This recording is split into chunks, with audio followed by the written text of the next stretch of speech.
इस कार्यक्रम के प्रायोजक हैं Rabindranath Tagore university. Join the 100% digitally enabled future ready university.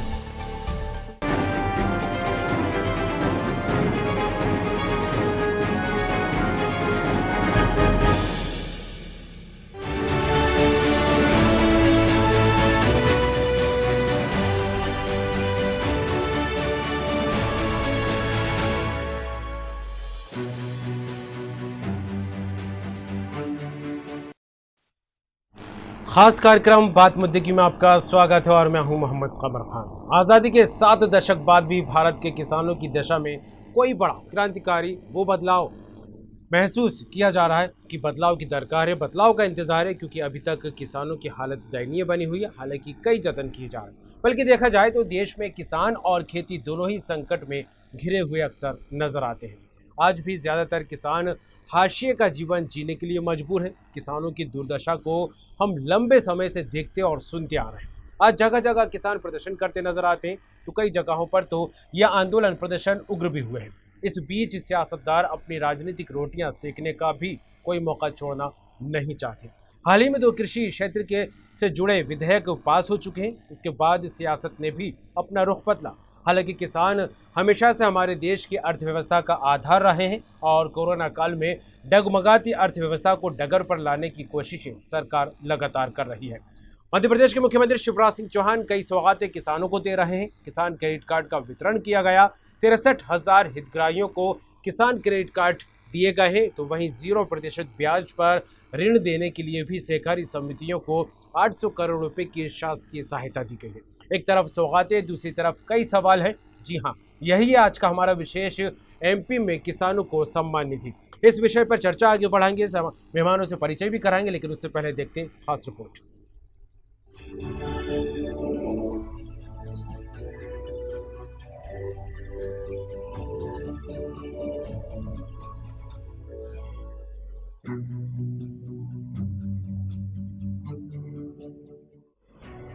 देश इस वक्त भले डगमगाई अर्थव्यवस्था और कोरोना से जंग में जूझ रहा है, और ऐसे समय में भी किसानों की बन आई।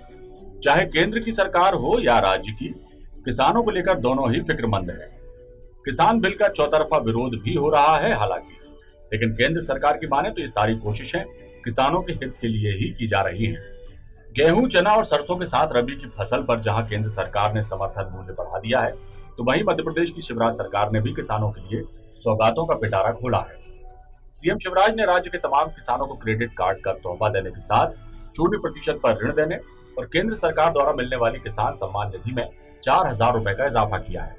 एक तरह से देखा जाए तो सरकार ने विपक्षियों को करारा जवाब दिया है। एक फैसला आज हमारे सहकारिता मंत्री अरविंद जी भी और पूरी टीम है यहाँ पे, बहुत अच्छा आयोजन। आज किसान क्रेडिट कार्ड प्रधानमंत्री किसान सम्मान निधि के जो हितग्राही थे उनको देने का हुआ है। बड़ी खुशी की बात यह है कि केवल किसान नहीं, उनके साथ साथ पशुपालक मतलब गाय भैंस पालने वाले और दुग्ध उत्पादन का धंधा करने वाले जो हमारे किसान भाई बहन थे, उनको भी 0% ब्याज पर कर्जा मिलेगा। किसान क्रेडिट कार्ड दे रहे हैं। क्रेडिट कार्ड, 0% ब्याज पर कर्जा, किसान के लिए अनेक घोषणाएं सीएम की। किसान का बेटा मुख्यमंत्री है, ये तो हो गई। ये किसान सरकार किसान की सरकार है, गांव की सरकार है, गरीब की सरकार है। किसानों को क्या कुछ केंद्र सरकार ने और मध्य प्रदेश की सरकार ने दिया है और नवाजा है, एक नजर डालते हैं। केंद्र ने धान की एमएसपी बढ़ाकर 1310 से 1878 की, गेहूं का समर्थन मूल्य बढ़ाकर 1975 किया, चने की एमएसपी बढ़ाकर 5100 की, सरसों की एमएसपी बढ़ाकर 4650 की। मध्य प्रदेश सरकार ने किसान क्रेडिट कार्ड का लाभ दिया, 0% पर ऋण देने का प्रावधान किया, केंद्र से मिलने वाली किसान सम्मान निधि में 4,000 रुपए जोड़े। गौरतलब है, किसान बिल को लेकर विपक्ष सरकार पर लगातार हमलावर है। विपक्षियों की माने तो सरकार किसान बिल के जरिए उन्हें गुमराह कर रही है, लेकिन सरकार ने विपक्ष के हर आरोपों का जवाब दिया और किसानों से भी अपील की है कि वो किसी के बहकावे में न आए। इधर मध्य प्रदेश में उपचुनाव की सरगर्मियों को देखते हुए सरकार ने जो किसान हितैषी कदम उठाए हैं, उन्हें सियासत के चश्मे से देखा जरूर जा रहा है, लेकिन हित इन तमाम फैसलों में किसानों के ही जुड़े हैं। अब बीजेपी के पास कांग्रेस के हर सवाल का जवाब है। ऐसे में कांग्रेस किन मुद्दों पर अब बीजेपी को चुनाव में घेरेगी, देखना दिलचस्प होगा। News world desk.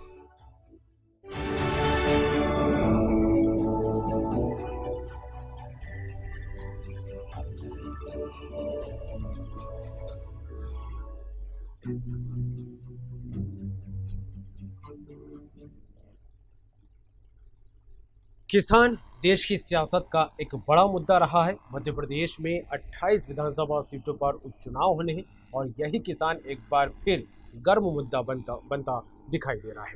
चर्चा आगे बढ़ाएंगे, मेहमानों से परिचय कराएंगे और आपको बता दें, लगातार मध्य प्रदेश की शिवराज सरकार किसानों के हित में कदम उठाती दिखाई दे रही है। आए दिन सौगातों का पिटारा लगातार सरकार की तरफ से खुलता दिखाई दे रहा है। कई योजनाएं किसानों के हित में चलाने की बात भी सामने आ रही है। किसान क्रेडिट कार्ड को लेकर बात की जाए तो आज उनका वितरण किया गया, सम्मान निधि बढ़ाई गई है, कई और सुविधाएं, कई और सौगातें देने की बात सरकार की तरफ से लगातार निकलकर सामने आ रही है। लेकिन विपक्ष इन तमाम बातों को लेकर लगातार शिवराज सरकार पर हमलावर है।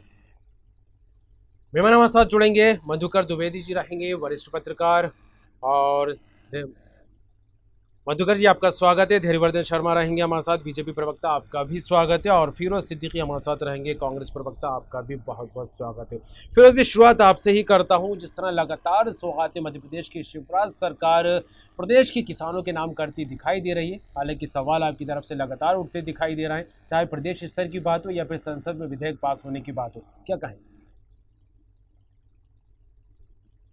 जी फिरोज जी। हेलो फिरोज जी, आवाज मिल रही है आपको मेरी? हाँ, दोबारा सवाल रखें। जी फिरोज जी, मेरा सवाल आपसे ये है कि मध्य प्रदेश की शिवराज सरकार लगातार किसानों के हित में फैसले करती दिखाई दे रही है, कई सौगातें देती दिखाई दे रही है, चाहे किसान क्रेडिट कार्ड की बात हो, 0% पे ब्याज देने की बात हो, तो वहीं संसद में विधेयक पास होने की बात हो, तो आप लगातार सवाल या निशान लगाते दिखाई दे रहे हैं। क्या कहेंगे, क्योंकि आज फिर क्रेडिट कार्ड का वितरण किया गया, 0% ब्याज देने की बात सामने आई है सरकार की तरफ से किसानों को? 0% जो है लिमिट तो बताए सरकार की, 0% कितने हजार तक, कितने लाख तक 0% रहेगा, एक बात। दूसरी बात, जो आप सम्मान निधि की बात कर रहे हैं, तो जो कमलनाथ जी की सरकार थी वो कर्जा माफी कर रही थी। आज विधानसभा में कल विधानसभा में ये घोषित कर दिया खुद शिवराज सरकार ने कि 1 लाख तक की 26,95,000 किसानों का कर्जा माफ हुआ है, वो सरकार ने इनको माफ कर दिया। अब अगर मैं आपसे सवाल करूं, आप 1 रुपए किसान की जेब से निकाल लीजिए और 5 पैसे उसकी जेब में डालिए, तो ये क्या मदद कहलाएगी? हम 44 पैसे में बिजली दे रहे थे कांग्रेस की सरकार, आपने आज हजारों रुपए के बिल थमा दिए किसानों को, 12 रुपए डीजल का रेट बढ़ा दिया आपने, और आप कहते हैं कि हमने किसान सम्मान निधि बढ़ा दी है। आप एमएसपी की बात करिए, तो एमएसपी जो है सरकार ये लिख के देने को तैयार नहीं है। हम लोगों ने, सब किसान संगठनों ने, विपक्ष ने, संसद में भी, संसद के बाहर भी संशोधन भी है राज्यसभा में कि ये लिख के दे दे सरकार की मिनिमम समर्थन मूल्य से नीचे अगर कोई भी खरीदी करेगा तो उसके ऊपर दंडात्मक कार्रवाई होगी। सरकार ये लिख के देने को तैयार है। कुल मिला के, कुल जमा, ये चुनावी घोषणाएं हैं, चुनावी वायदे हैं शिवराज जी के। जैसे कि हमने पहले भी आरोप, कमलनाथ जी कहते हैं कि वो नारियल जेब में रख के घूमते हैं, तो नारियल जेब में रखा है उन्होंने फोड़ दिया। सरकार को अगर 4,000 देने हैं तो 70% आपने जो कृषि कल्याण का बजट है उसको कम कर दिया। तो जब आप हेलो हाँ 70%, हेलो, आपकी आवाज कट जा रही? जी, आवाज आपकी मिल रही है मुझे, आप बात जारी रखिएगा। जी, 70% आपका कृषि कल्याण का बजट जो था कृषि का, वो आपने कम कर दिया। अब मात्र 30% ब्याज, 30% जो आपके पास बजट है उसमें से भी पूरा आपको मिल पाएगा या नहीं मिल पाएगा, लॉकडाउन की, कोरोना की स्थिति है, टैक्स कलेक्शन कैसे होता है उस पर डिपेंड करता है। उसमें आप किसान सम्मान निधि भी दे लेंगे, 0% ब्याज भी दे लेंगे, फिर आप फसल बीमा की अंश राशि भी दे लेंगे, आप सारी योजनाएं भी चला लेंगे। ये कैसे संभव है? अगर कृषि मंत्री मेरे सामने होते तो मैं उनसे पूछ लेता निवेदन करके कि ये सब कैसे संभव है और आप कैसे कर पाएंगे, मुझे ये समझा दीजिए। जब आप बजट अभी 8 दिन 15 दिन महीना भर पहले आपने बजट पारित किया, तो ये किसान सम्मान निधि भी उसमें आनी चाहिए थी, क्यों नहीं आई है किसान सम्मान निधि भी उसमें? ये सब चुनावी घोषणाएं हैं। आप 4,000 2,000 डालिए, 12 रुपए डीजल तो आपने वैसे ही बढ़ा दिया है, हमारा किसान तो वो उसकी लागत मूल्य वैसे ही बढ़ गई, जो 4,000 आपने दे भी रहे हैं, 6,000 का डीजल ज्यादा लग रहा है हमको, तो नील बटे सन्नाटा है ये। और जो कमलनाथ सरकार ने 1 लाख रुपए की कर्जा माफी की, तो अगर आपके 4,000 आप बढ़ा रहे तो 25 साल में आप 1 लाख दे पाओगे। जी उन्होंने धैर्य तो दे वर्धन जी, दिया आपको 8 आवाज मिल महीने रही है में मेरी? अपने किसान को 1 लाख। धैर्यवर्धन जी, आपको मेरी आवाज मिल रही है?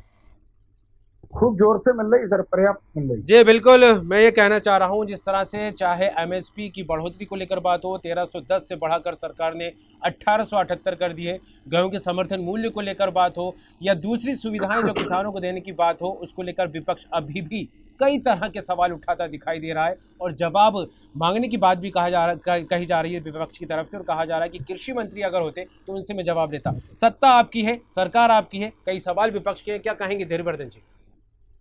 जय जवान जय किसान। जी आज पूरा प्रदेश, पूरा हिंदुस्तान बोल रहा है कि जी। अन्न देवता की जय, किसान देवता की जय, क्योंकि किसान को आजादी मिली है और किसान के हित में एक से बढ़कर एक लगातार घोषणा भारतीय जनता पार्टी की सरकारें कर रही हैं। आप देखिए, आज कांग्रेस पार्टी का पूरा चरित्र सामने आ रहा है।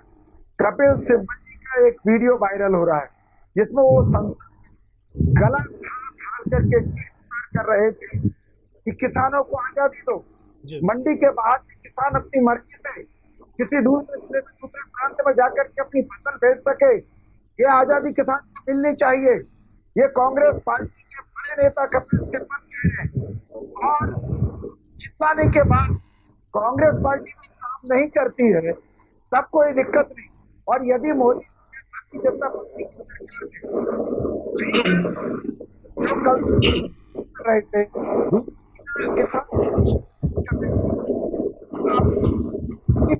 धैर्यवर्धन जी, आपकी आवाज़ सही नहीं मिल रही है, आपकी आवाज़ जब तक सही होती है मधुकर द्विवेदी जी का रुख करता हूँ। मधुकर जी, क्या कहेंगे?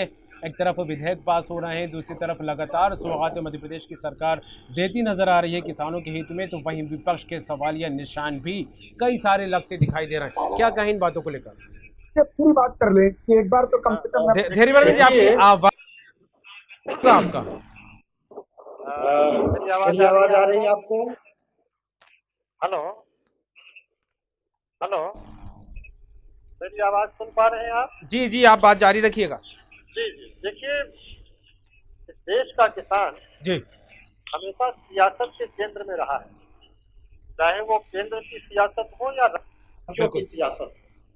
मध्य प्रदेश के संसद में हम बात करें तो उसने जो पिछली सरकार रही, उस किसानों की के हित में बड़ी बड़ी बातें की। वर्तमान सरकार है वो भी बात कर ही रही है, लेकिन किसान की हालत एकदम बदल गई है, ऐसा दावा नहीं किया जा सकता। हाँ, ये ठीक है कि सरकारें क्योंकि किसानों के नाम पर राजनीति करती हैं, किसानों के नाम पर चुनाव लड़ती हैं और किसानों से वोट मांगती हैं। जी तो किसानों के भलाई के दावे तो बड़े बड़े किए जाते हैं, लेकिन कई बार उनको मूर्त रूप नहीं मिल पाता है, धरातल में वो आंकड़े नहीं आ पाते हैं जिनका मैनिफेस्टो में, चुनाव घोषणा पत्र में वायदा किया जाता है। एक चीज बहुत अच्छी हो रही है किसानों के संदर्भ में, मध्य प्रदेश के किसानों के लिए, इस समय चुनाव का मौसम आता है तो लालीपाप भी दिखाए जाते हैं और कुछ न कुछ किया जाता है।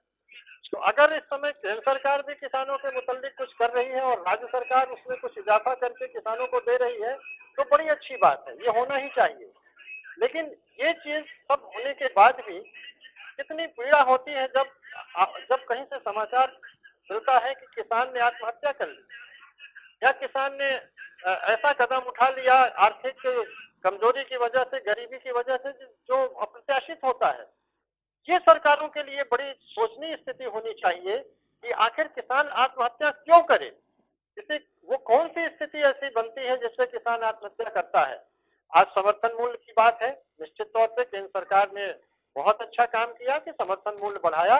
ठीक है, उसका विरोध हो रहा है, वो थोड़े दिन में सब ठीक हो जाएगा जब किसानों को लगेगा कि उनके हित में कदम उठाए गए हैं, उनको कुछ आर्थिक लाभ दिखाई देगा, तो ये सब चीजें छट जाती हैं। होता है, इस देश में बहुत सारे कानून बने और उन कानूनों को लेकर उनके भी विरोध भी हुआ उनका। इसी तरह इस कृषि बिल का भी विरोध हो रहा है पूरे देश में। अभी ऐसा लग रहा है जैसे कि केंद्र सरकार ने ऐसा आत्मघाती कदम उठा दिया कि जिसको केंद्र सरकार गई और किसान बिल्कुल नेस्तनाबूद हो जाएंगे। ये सब बड़ी तात्कालिक चीजें हैं। मध्य प्रदेश में भी अभी जो सरकार ने कुछ इजाफा किया है, अपनी तरफ से कुछ बोनस राशि दी है या कुछ बढ़ाया है धनराशि को किसानों से दिए, वो अच्छी बात है। हो सकता है कि चुनाव के आते आते कुछ घोषणाएं ऐसी हो जाए कि किसान की बल्ले बल्ले हो जाए, किसान कहे वाह साहब हमने मांगा कुछ और था, आपने तो हमको और दे दिया, तृप्त हो गए।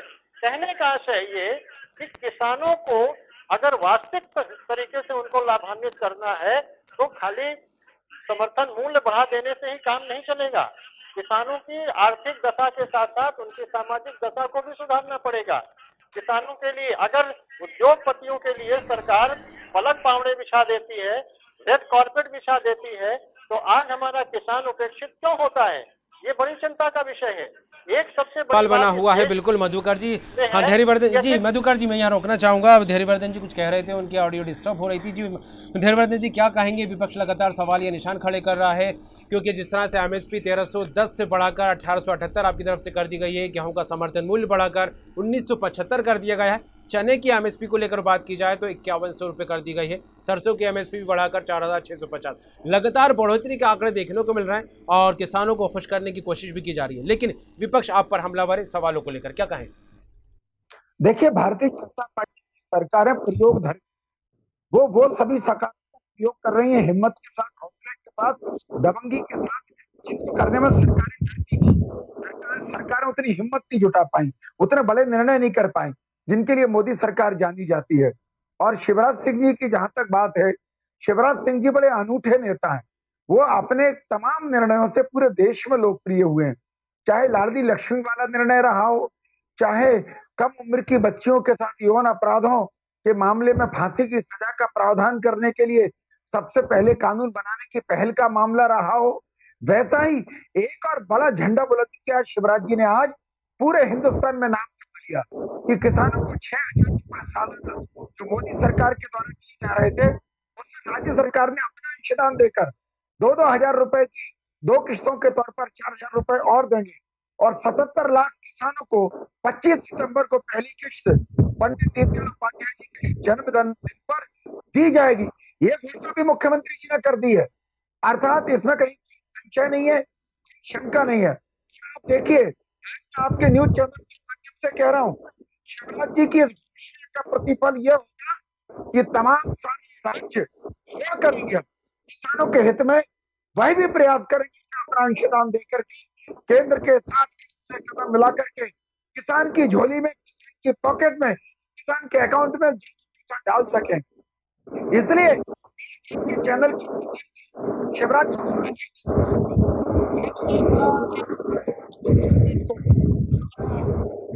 हो रही है। फिरोजी का रुख करूंगा मैं। फिरोज जी, आज़ादी की बात सरकार की तरफ से सामने आ रही है, बीजेपी यही कहती नजर आ रही है कि अब किसानों की आज़ादी का वक्त आ गया है, चाहे मंडियों को लेकर बात की जाए, और क्योंकि जिस तरह से 2 विधेयक हुए हैं और मध्य प्रदेश में जो है सम्मान निधि की बात लगातार सरकार की तरफ से होती नजर आ रही है। लेकिन हमारे पत्रकार जो महोदय मेहमान बैठे हुए मधुकर जी, उनका कहना है कि चुनावी लॉलीपॉप है इस तरह की घोषणाएं। और क्या कहेंगे आप, क्या वाकई इस तरह जो माहौल बनता दिखाई दे रहा है इससे किसानों को आज़ादी मिलेगी?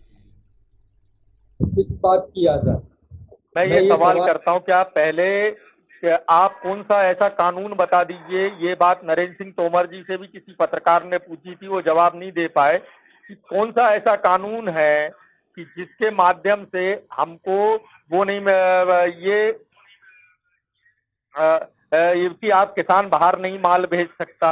आप देखिए, किसान के खेत से आपने ट्रकों में भरते हुए अनाज, फल, सब्जियां सब देखी होंगी आपने, लेकिन उसके बावजूद भी जो है किसानों को जो है ये जो भारतीय जनता पार्टी बात कर रही है गलत बात कर रही है। इससे ये होगा कि जब आप प्राइवेट मंडियों को लाओगे तो प्राइवेट मंडियों में टैक्स नहीं लगेगा व्यापारी को, वो जाएंगे वहां पर प्राइवेट मंडियों पे जहां सरकार का नियंत्रण नहीं होगा और किसान को एमएसपी पर समर्थन मूल्य पर नहीं मिलेगा।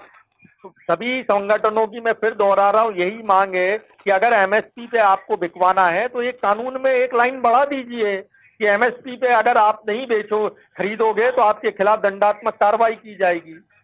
लेकिन ये ऐसा नहीं हो रहा, नंबर एक। नंबर दो, जो शिवराज जी बात कर रहे हैं, बातें तो बहुत हो रही हैं, लेकिन ये बताइए आप कि 15 महीने की सरकारी मान लीजिए, अगर 1 लाख रुपए उन्होंने किसानों का कर्जा माफ किया तो आपने यदि 4,000 बढ़ा रहे हैं या मोदी सरकार के भी 6,000 में जोड़ लूं तो हुए 10,000, तो 10 साल में आप 1 लाख रुपए दे पाएंगे किसान को।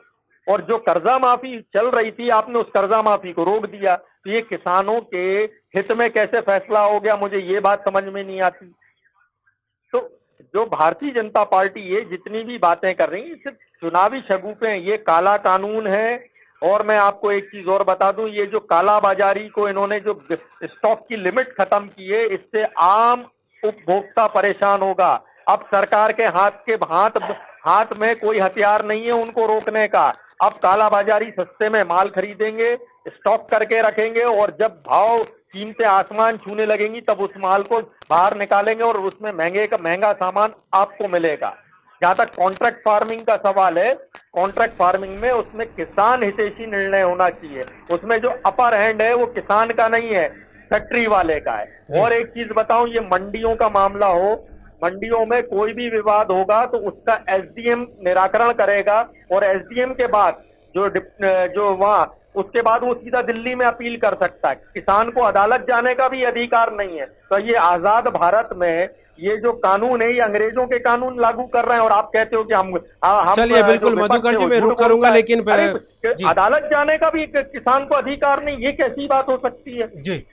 चलिए बिल्कुल, धैर्यवर्धन जी से मैं बात गलत है क्या जी? मधुकर जी मैं रुक करूंगा आपका। धैर्यवर्धन जी, बात वही किसान कर्ज माफी को लेकर एक बार फिर सामने आ रही है। किसान कर्ज माफी की राशि ज्यादा है, जिस तरह से कांग्रेस का कहना है, विपक्ष का कहना है, लेकिन जिस तरह की सुविधाएं शिवराज सरकार की तरफ से दी जा रही है वो राशि कम है। एक तरफ किसान कर्ज माफी रोक दी गई है, लेकिन दूसरी तरफ घुमा फिरा के जो राशि दी जा रही है उससे किसानों का भला कैसे हो पा रहा है? जी धैर्यवर्धन जी, किसान को ये मुझसे सवाल है ना? जी आप ही से है, जी आप ही से है। जी, हम किसान को आत्मनिर्भर बनाना चाहते हैं। हम चाहते हैं किसान सम्मान का जीवन जिए। किसान को, जबकि कांग्रेस विकलांग बना करके रखना चाहती है, कांग्रेस की नीतियां हमसे बिल्कुल जुदा हैं। पर भारतीय जनता पार्टी ने जो अभी निर्णय लिए हैं वो बहुत ही ऐतिहासिक इसलिए है कि क्या किसान को किसी ने बाध्य कर दिया कि जाकर के व्यापारी को फसल बेच दो? क्या इस नए कानून में किसान को बाध्य कर दिया कि आप अपनी जमीन का अनुबंध किसी व्यापारी से कर लो? ये गलत बात प्रचारित कर रही है कांग्रेस। आज जो विपक्षी दल है वो जानबूझ करके लेकिन धैर्यवर्धन जी एक चीज ये भी तो देखिए ना, डीजल के लगातार दाम बढ़ रहे हैं, पेट्रोल के लगातार दाम बढ़ रहे हैं, ट्रांसपोर्टेशन महंगा होता दिखाई दे रहा है, तो कहीं ना कहीं इस तरह से भी तो किसानों पर मार पड़ती दिखाई दे रही है। मैं एक विषय पूरा कर लूं, विषय पर फिर किसी दिन डिबेट कर लेंगे जब आप कहेंगे। नहीं, ये भी किसानों से जुड़ी बात है कि अभी किसान के दरवाजे खुल गए, 2-2, 3-3, 4-4 दरवाजे हैं। वो चाहे तो मंडी में जाकर के फसल बेचे, वो चाहे तो कोऑपरेटिव सोसाइटी पर जाकर के अपनी फसल बेच दे, वो चाहे तो किसी व्यापारी को दे दे, और वो चाहे तो अपने ट्रक में, ट्रैक्टर में, छोटा हाथी में, बैलगाड़ी में अपनी फसल लाद करके पड़ोस के भैया ये पहले भी बेचते थे। धैर्यवर्धन जी, आप क्यों बरगला रहे हैं लोगों को, क्यों भ्रम में डाल रहे हैं? जी धैर्यवर्धन जी, मैं कतई भ्रम में नहीं डाल रहा हूँ फिरोज जी। मैं वही तो मुझे बताइए ये कानून कहाँ था जिसको आपने विलोपित कर दिया? बता तो दीजिए, ये बता दीजिए। चलिए मेरा ज्ञान कम है, मधुकर जी का ज्ञान कम है, हमारे एंकर का ज्ञान कम है, आपका ज्ञान ज्यादा है, चलो आप ही बताओ। क्या प्रश्न है आपका? फिरोज जी क्या जानना चाह रहे हैं? ये है कि ये कानून कहाँ था कि किसानों को जो है खुले किसानों को अपना माल बेचने की आजादी नहीं थी? क्या ये कानून कहाँ बना हुआ था? ये मुझे ये बताइए। किसान तो बुरहानपुर से केला भरते हैं, मद्रास बेच देते हैं, नासिक से अंगूर भरते हैं, हरियाणा चला जाता है, मलियाबाद यूपी से आम आता है तो भोपाल की मंडी में खड़ा हो जाता है ट्रक आके, वो किसान डायरेक्ट बेच देता है। जी। ये ऐसा क्यों, ये कहाँ था ये कानून? क्या ये बता कहेंगे दीजिए। धैर्यवर्धन जी, किसान तो पहले भी आजादी के साथ अपनी फसल, अपने उपज को बेचता रहा है। एक तो ये चुनिंदा फसलों पर केंद्रित करके डिबेट को मुझे लग रहा है खाद्यान्न से हटा रहे हैं, और जिन फसलों की ये बात भी कर रहे हैं ना, वो भी आड़तिया के माध्यम से आती है, किसान खुद लेकर कहीं नहीं जाता।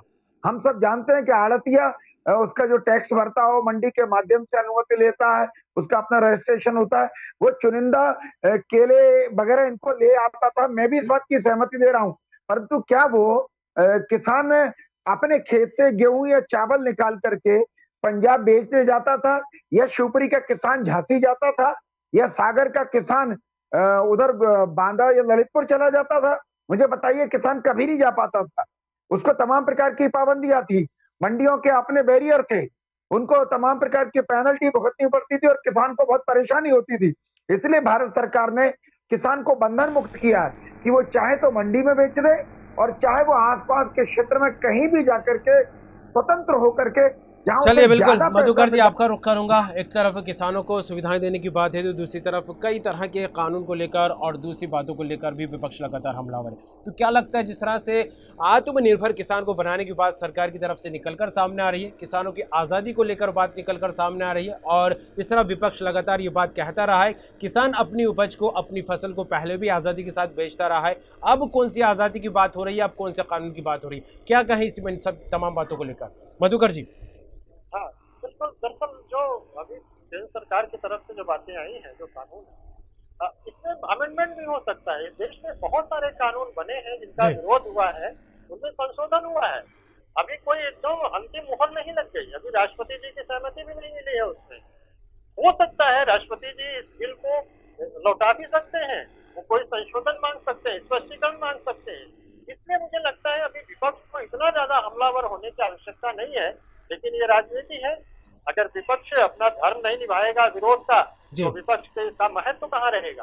आज भारतीय जनता पार्टी ने भारतीय जनता पार्टी की सरकार ने ये बिल पेश किया है, कांग्रेस विरोध कर रही है। अगर कांग्रेस पेश की होती तो भारतीय जनता पार्टी विरोध करती। ये स्वाभाविक प्रक्रिया है। लेकिन इस देश को अगर आत्मनिर्भर बनाने की बात हो रही है, तो सबसे पहले इस देश के किसानों को आत्मनिर्भर बनाने की जरूरत है। बिल्कुल मधुकर जी, इन तमाम परिस्थितियों में एक सवाल यह भी निकलकर सामने आ रहा है कि क्योंकि जिस तरह से विपक्ष की अगर माने तो सरकार किसान बिल के जरिए उन्हें गुमराह करने की कोशिश कर रही है। इसको किस तरह देखें इन बातों को, क्योंकि बीजेपी कांग्रेस पर किसानों को धोखा देने का आरोप लगाती रही है। अब कांग्रेस जो है बीजेपी सरकार पर यह बात कहती नजर आ रही है कि किसानों को गुमराह किया जा रहा है सरकार की तरफ से। इसको किस तरह आंका जाए मधुकर जी?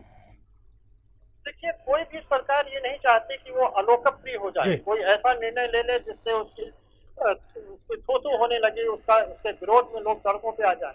इसलिए केंद्र की सरकार ने अगर ये कदम उठाया है तो बहुत सोच विचार के उठाया होगा। एकदम कोई स्वप्न हुआ होगा प्रधानमंत्री जी को, कृषि मंत्री जी को बिल लेकर के संसद में आ गए। इसको विचारित तरीके से लाया गया होगा, इसमें किसानों से ही बात की गई होगी, अर्थशास्त्रियों से बात की गई होगी।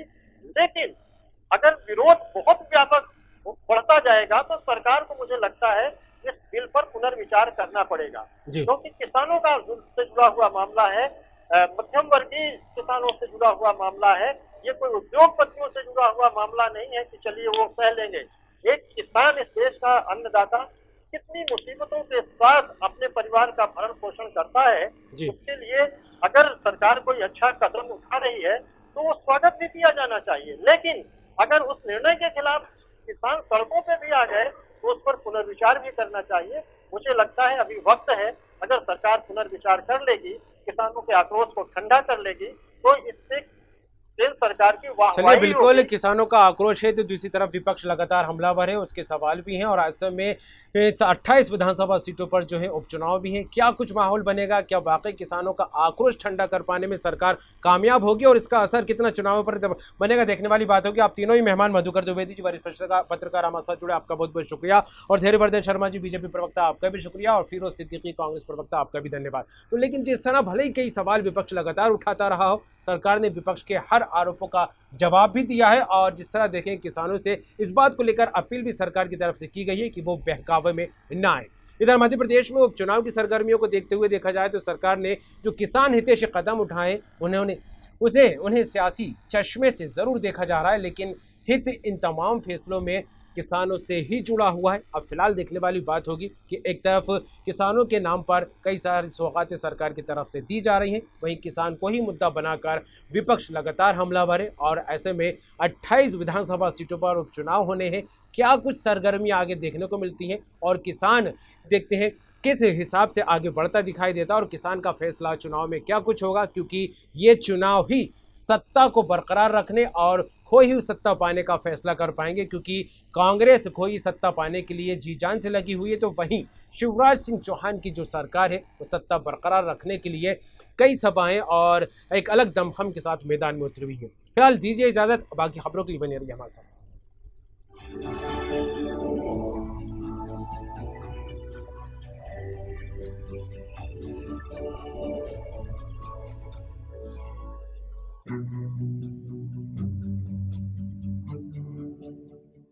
इस कार्यक्रम के प्रायोजक थे Rabindranath Tagore university. Join the 100% digitally enabled, future ready university.